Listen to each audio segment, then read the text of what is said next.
What if Kashimo had fought Gojo instead of Sukuna?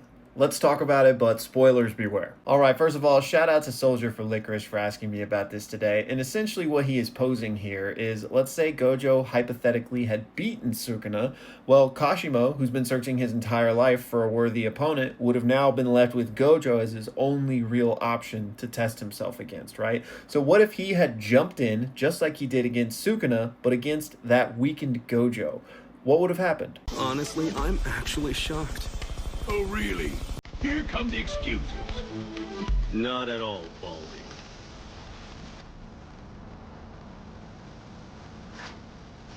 I'm saying I'm actually shocked you would ever have thought you could beat me with this loser shit.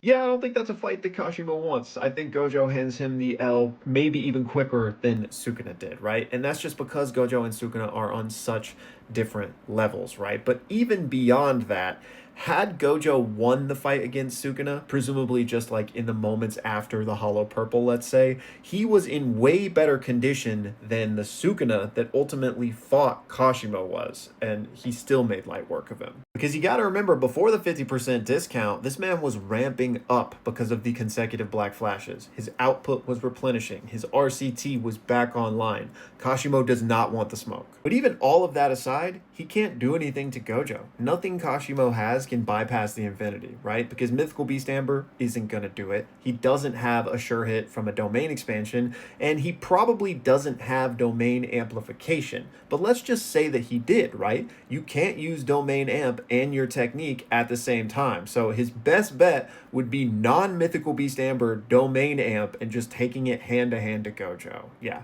no shot.